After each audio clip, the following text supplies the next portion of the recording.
Bienvenue sur la troisième étape de ce tour.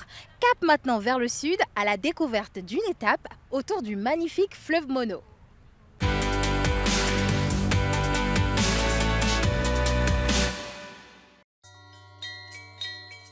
Le Tour du Bénin est ce matin dans la région du Zou, une zone de plateaux et de collines à 300 mètres d'altitude. Proche de la frontière du Togo, cette région est riche de nombreuses cultures, notamment le manioc. Le départ a lieu à Djidja, une petite ville de 120 000 habitants. Ce matin, après un changement de classement officiel, c'est l'Algérien Azzedine Lagab qui reprend la tête du classement général. Les coureurs se préparent pour une étape courte et nerveuse. Les Béninois marquent les endroits piégeux et les distances entre les sprints intermédiaires. Tous se préparent à une course très rythmée, pour le plus grand bonheur des enfants béninois.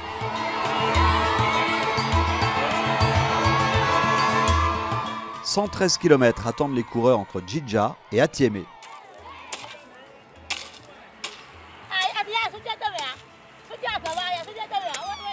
Comme prévu, les attaques fusent. Chaque équipe essaye de placer un de ses coureurs en tête. Les Marocains, l'Érythréen Abtib et les Algériens du leader Lagab veulent contrôler la course. Chacun se surveille, les écarts au classement général sont trop minimes. Le peloton est en file indienne, la course longe la frontière togolaise en direction du sud. Plusieurs coureurs tentent l'échappée à l'exemple des Burkinabés ou des Camerounais, mais la présence du Marocain El Arbaoui en tête de ce groupe condamne l'échappée. Le coureur est trop dangereux au général pour qu'on le laisse partir. La course s'accélère, on se rapproche du sprint intermédiaire. Tous les coureurs se neutralisent.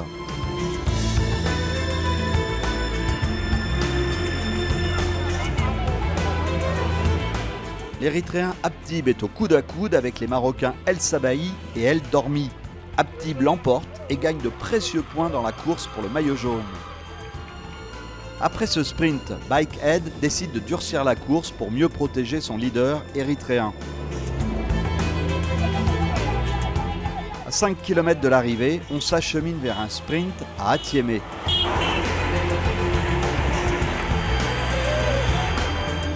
Dans la ligne droite finale, le Français Victor Lebon lance son sprint à 200 mètres.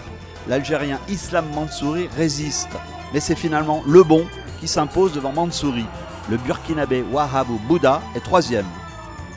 Les jeunes Français exultent. Plein de merguez, l'Algérien il passe pas. Il nous dépasse. Guignac. Plein de merguez, vieux. Ah mec, j'ai tout donné. Je sais pas combien j'ai mis de patates. On a joué un peu, ça s'est relevé, ça revenait derrière, j'étais confiant sur le sprint. J'ai lancé de l'arrière et j'ai réussi à pas me faire doubler. T'as vu la gagne. T'as dit quoi? Oh la vache.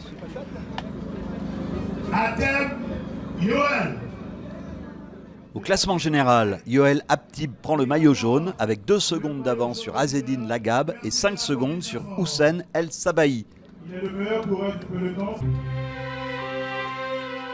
L'arrivée à Atiémé permet aux coureurs d'admirer le majestueux fleuve Mono pour clore cette très belle étape.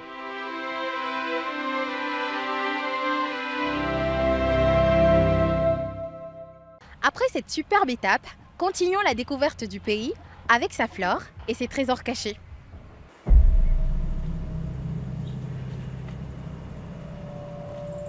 Alors nous sommes en plein cœur du jardin d'essai de la Fondation Zinsou, qui est un conservatoire de biodiversité qu'on propose aux artistes pour réfléchir en pleine nature, apporter une certaine émulation à leur créativité. Alors on a une résidence d'artistes à la Fondation, on a un lieu à Ouida où les artistes résident et pendant cette résidence ils viennent ici. Parfois certains artistes peuvent résider à Cotonou et venir passer du temps dans le jardin et créer au cœur du jardin.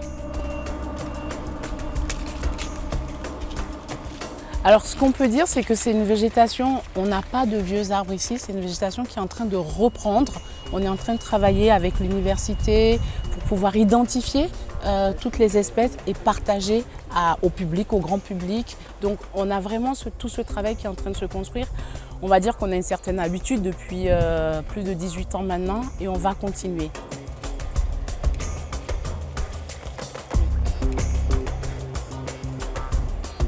Ces baies, comme on en retrouve tant d'autres qui sont à nouveau témoins d'une végétation plutôt de savane, elles sont superbes, en plus elles sont comestibles. Elles sont à peine acidulées et vraiment délicieuses.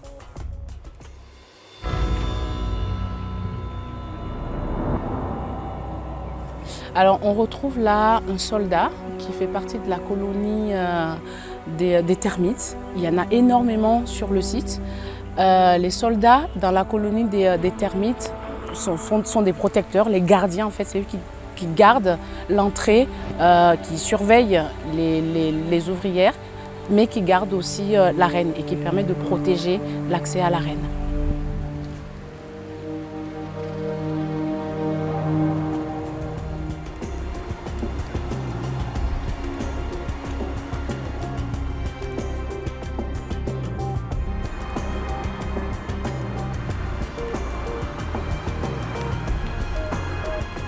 Ce lieu est extrêmement important pour la Fondation. Nous sommes en train de nous y investir pour développer non seulement un arboretum, mais pour en tout cas en faire un espace où on va régénérer de l'écosystème, travailler complètement sur la biodiversité, apporter de l'éducation à l'environnement dans ce lieu et continuer à travailler sur de l'art contemporain et à sa promotion ici.